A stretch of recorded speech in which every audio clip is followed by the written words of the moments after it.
Welcome to the Instagram stories for Friday, September 1st. I'm your host, Daniel Hill. This is also going to be a weekend edition. First, we are back with the normal music that we have. Every once in a while, I'm going to put in the throwback music every once in a while just to kind of mix things up a little bit. But for the most part, we're back to the normal music. So a bunch of updates to talk about, and then we're going to do a weekend edition of the show where I share a tool that I've been using that I think you should know about.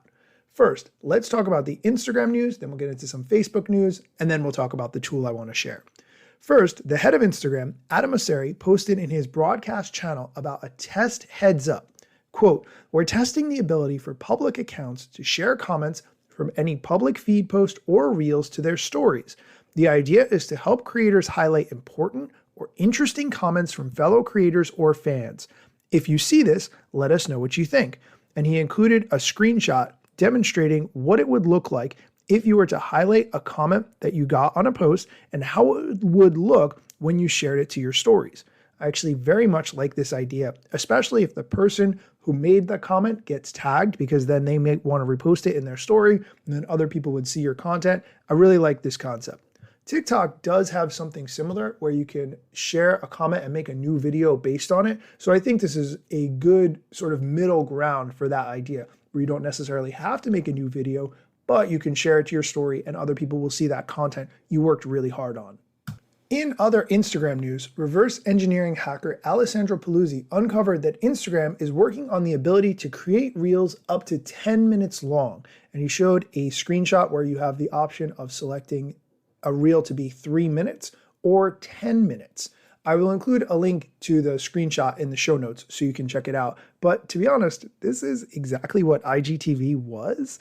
I don't know that anybody was really looking for longer videos on Instagram, but I will say when you have a video that's longer than 90 seconds and you can't post it, that is a little bit infuriating. So I will say the 3 minutes I think is a good feature to have. The 10-minute feels like you're moving into YouTube territory at that point. And personally, I want to sit back and watch a 10-minute video on my couch on a big screen TV.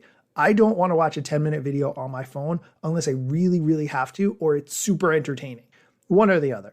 If it was a TV show and I'm on a train, I'll watch it on my own. Okay, apart from that, I don't think 10 minutes is the move. I think that's YouTube territory, but like the concept overall, although it still reminds me exactly of IGTV.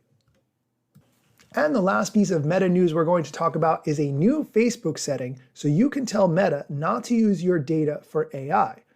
It's buried inside the Facebook Privacy Center. I will link to this form in the show notes so you can get directly to it. But the form says, quote, "This form is where you can submit requests related to your third-party information being used for generative AI model training," end quote. When you go to the link, you have 3 different options. You can tell Facebook you want to access, download, or correct any personal information, say that you want to delete that personal information, or you can write in if you have a different issue. A Meta spokesperson is quoted as saying, "Depending on where people live, they may be able to exercise their data subject rights and object to certain data being used to train our AI models," end quote.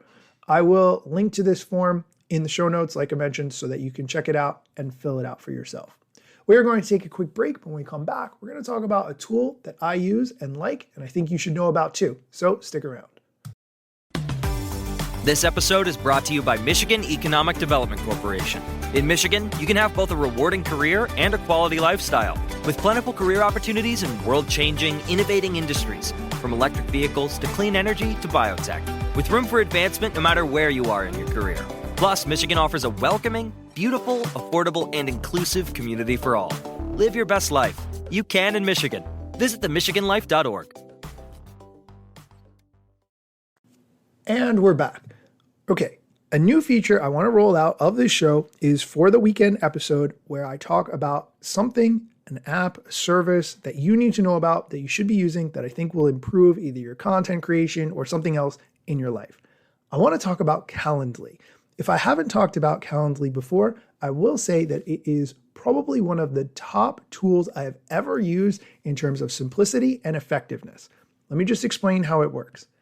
If you want to schedule time with someone, maybe you want to meet in person or virtually, you might say, okay, I'm available Monday at 2 or Tuesday at 2, and they write back, I'm available Monday at 5, Tuesday at 4, and you think to yourself, those aren't the times that I said. Why are you giving me different times? Calendly eliminates all the back and forth communication. And how it works is you set up in Calendly the times that you want to be available, and then it cross-references it with your calendar, Google Calendar or others, to make sure that you are available at the certain times. And then you get a link that you can send to the person you want to meet with, and they can pick from the times you are actually available. This is great because the person you send the link to feels like they have control over picking what time they want to meet with you. The other part of Calendly that I absolutely love is that you can put in questions for the person to answer. So you can ask them, why are we meeting? What will we be discussing? What are your social media handles? It's just a phenomenal tool. The free option gives you one calendar that you can sync, but the paid option lets you take payments. So for instance, if you were to sell your time for consulting, you could send someone a link, and then when they're done, they enter in the credit card information or PayPal or whatever, and then they can pay you in that same booking. It is an absolutely phenomenal tool, and I highly recommend it. I made a video describing all the great things about Calendly, so if you want to see this in graphical form, go check it out. It's on my Instagram or TikTok at Daniel Hill Media. I think you'll like it. That is going to do it for today's episode. As always, thank you for listening. If you wouldn't mind taking just a couple of minutes and writing a review, if you never have, I appreciate when you all send me messages telling me that you like the show, that you've been listening for a long time. I really value those messages so much. But if you write a review, other people will find out how much you love the show, and then more people will listen, and so on. Thank you so much for listening. As always, please write a review, find the link in Apple Music, and have a great weekend.